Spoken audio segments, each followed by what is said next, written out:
आज के इस वीडियो के द्वारा हम ऑटो चेंजओवर स्विच का वायरिंग करना सीखेंगे। अब ये जो हमारा ऑटो चेंजओवर स्विच है इसका वायरिंग हम इस प्रकार से करेंगे जिससे कि यदि हमारा मेन पावर सप्लाई फेल हो जाए तो ऑटो चेंजओवर स्विच हमारा चेंज ओवर कर दे। इसी प्रकार से पावर सप्लाई के दोबारा आने के बाद ऑटो चेंज ओवर स्विच हमारा चेंज ओवर कर देगा। तो किस प्रकार से auto change over switch work करता है और किस प्रकार से हम इसका वायरिंग करेंगे, पूरा चीज़ें इस वीडियो के माध्यम से सीखने वाले हैं। तो चलिए दोस्तों वीडियो को स्टार्ट करते हैं। दोस्तों, यदि आपके घर में, ऑफिस में या फिर कंपनी में दो अलग अलग पावर सप्लाई का इस्तेमाल किया जाता है। अब इन दोनों पावर सप्लाई में से एक पावर सप्लाई आपका मेन पावर सप्लाई हो गया और जो आपका दूसरा पावर सप्लाई है ये पावर सप्लाई आपका जनरेटर, यूपीएस, इन्वर्टर या फिर सोलर पैनल का पावर सप्लाई हो सकता है। मान लीजिए कि अभी के टाइम पर आपके घर में मेन पावर सप्लाई के द्वारा पावर सप्लाई प्रोवाइड किया जा रहा है। अब यदि आपका मेन पावर सप्लाई फेल हो जाता है तो उस कंडीशन में आपका जो दूसरा पावर सप्लाई है उस पावर सप्लाई का इस्तेमाल करना पड़ेगा, यानी कि इसको आपको ऑन करना पड़ेगा। अभी मैंने यहाँ पर एमसीबी का इस्तेमाल किया हूँ, इसीलिए मुझे यहाँ पर मैनुअली चेंज ओवर करना पड़ रहा है। लेकिन यदि आप चाहते हो कि आपका जो चेंज ओवर है वो ऑटोमेटिकली हो जाए तो उस कंडीशन में आपको ऑटो चेंज ओवर स्विच का इस्तेमाल करना पड़ेगा। ये जो आप डिवाइस देख रहे हो इसको हम ऑटो चेंज ओवर स्विच या फिर एटीएस भी कहते हैं। अब यहाँ पे जो मेरे पास में ऑटो चेंज ओवर स्विच है, इस ऑटो चेंज ओवर स्विच को सीएनसी कंपनी के द्वारा बनाया गया है और इस ऑटो चेंज ओवर स्विच का मॉडल नंबर आप यहाँ पर देख सकते हो। अभी के टाइम पर मेरे पास में जो ऑटो चेंज ओवर स्विच है ये चेंज ओवर स्विच हमारा सिंगल फेस वाली है।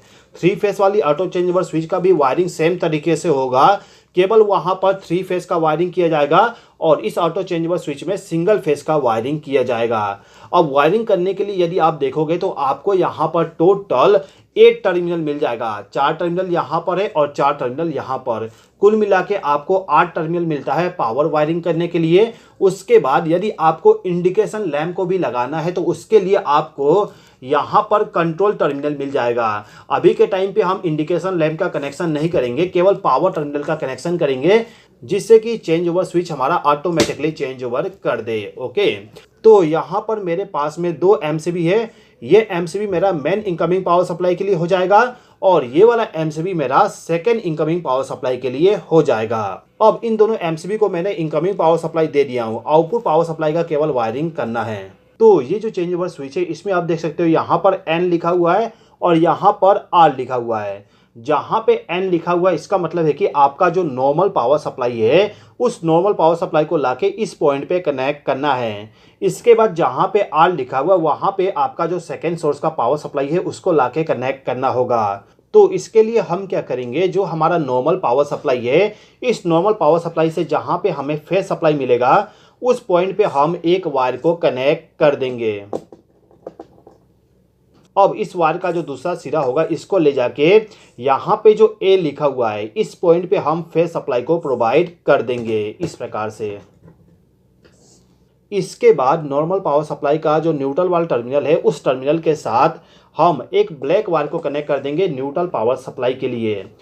अब इस वायर का जो दूसरा सिरा है इसको ले जाके जो हमारा एन वाला टर्मिनल है उस टर्मिनल के साथ हम इसको कनेक्ट कर देंगे, यानी कि हमने इस ऑटो चेंज ओवर स्विच को न्यूट्रल पावर सप्लाई प्रोवाइड कर दिए।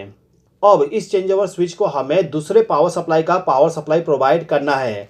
तो इसके लिए हम क्या करेंगे, जो हमारा एमसीबी है एमसीबी से जहाँ पे हमें न्यूट्रल पावर सप्लाई मिलेगा उस पॉइंट पे एक वायर को कनेक्ट कर देंगे और इस वायर के दूसरे सिरे को ले जाके जो यहाँ पर एन लिखा हुआ है उस टर्मिनल के साथ इस वायर को हम कनेक्ट कर देंगे।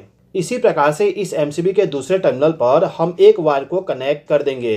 अब इस वायर का जो दूसरा सिरा होगा इसको ले जाके जो हमारा ऑटो चेंज ओवर स्विच का ए वाला टर्मिनल है इस टर्मिनल के साथ हम इस वायर को कनेक्ट कर देंगे, यानी कि हमने सेकेंड पावर सप्लाई को भी एटीएस के साथ कनेक्शन कर दिए।